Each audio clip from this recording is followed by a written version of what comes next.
नमस्कार, प्रभात खबर में आपका स्वागत है। मैं आपके साथ हूं पवन। 1 फरवरी को वित्त मंत्री निर्मला सीतारमण वित्त वर्ष 2021-22 का बजट पेश करेंगी। इस बजट से लोगों को खासी उम्मीद है, क्योंकि अगर पूरे साल की बात करें तो कोरोना के कारण यह साल काफ़ी प्रभावित रहा। भारतीय अर्थव्यवस्था में भी इससे काफ़ी मुश्किलें हुई। इसके साथ ही कई ऐसे सेक्टर्स हैं जो काफ़ी परेशानी से इस वक्त भी जूझ रहे हैं। तो आखिर उन सेक्टर्स को किस तरीके से राहत दी जाएगी और लोगों की क्या उम्मीदें हैं इस वक्त, वो हम इस प्रोग्राम में आपको आगे बताएंगे। और लास्ट ईयर ही 2 बार में काफ़ी अमेंडमेंट्स इंट्रोड्यूस कर दिया है so far as direct tax and indirect tax is concern. So I do not expect there would be much major changes in the front of direct taxes और indirect taxes. और जहाँ तक corporate tax है, वो already world में lowest के standards पे हम लोग हैं।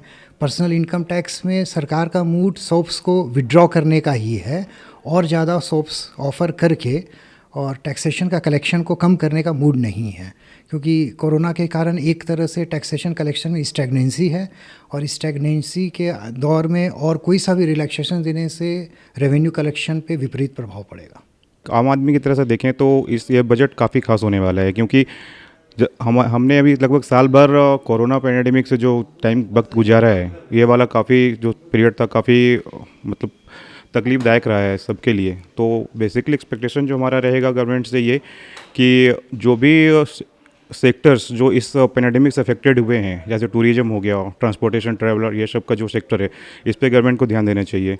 दूसरी चीज़, अगर बिजनेसमैन की बात करें तो फिर जो जीएसटी का जो है उस सिनेरियो में भी गवर्नमेंट को ध्यान देना चाहिए, क्योंकि काफ़ी लोग हैं जो कि बिजनेस तो उनका चला नहीं, बट उनको जीएसटी का रिटर्न एंड जो भी पेनल्टी फाइन्स जो भी लग रहे हैं सबको पेमेंट करना पड़ रहा है। तो कम से कम उस बेसिस पे भी ये देखना पड़ेगा कि गवर्नमेंट इस सभी चीज़ों पे थोड़ा सा रिलैक्सेशन दे।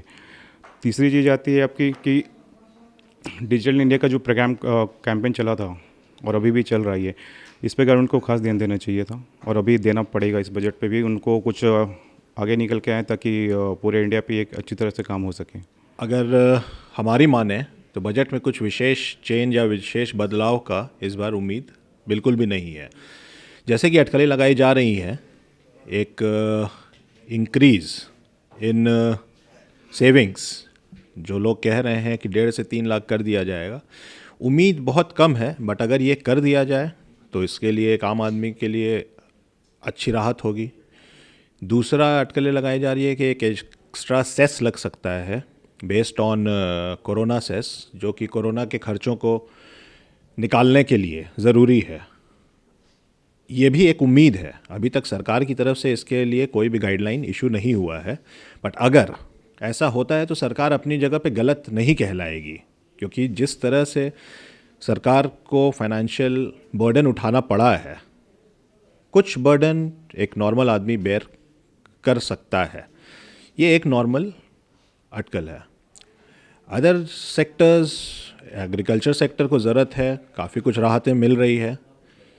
देन एजुकेशन सेक्टर को ज़रूरत है, जब ज़रूरत पड़ता है उससे भी राहत मिलती है। एंड बजट में कुछ ना कुछ एजुकेशन को ये ज़रूर कवर करेंगे, ये पूरी उम्मीद है। बट अदर सेक्टर्स में एक रियल एस्टेट सेक्टर ऐसा है जो कवर हो सकता है इसमें। और बाकी विशेष टैक्सेशन से रिलेटेड पर्सनली अगर मेरी राय जाने तो कुछ विशेष चेंज की उम्मीद नहीं है। हम सभी नागरिकों का और जितने रोज़गार करते हैं, नौकरी करते हैं, उन लोगों को उम्मीद है सरकार से कि कैसे इसको और से और ज़्यादा रोज़गार उत्पन्न करें, क्योंकि आपने और हमने सभी ने देखा है कोविड-19 के कारण बहुत से सारे लोग बेरोज़गार हो चुके हैं।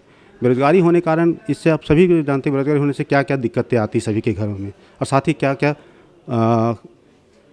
क्या बोलते हैं उसको, अपराध में और लिप्त कैसे कैसे होते हैं। तो चूँकि ये अपराध में लिप्त ना हो, और इस तरफ हमारे केंद्र सरकार को इस बजट में कुछ इस तरह से पॉइंट डालने चाहिए जिससे कि रोज़गार बढ़ावा मिल सके।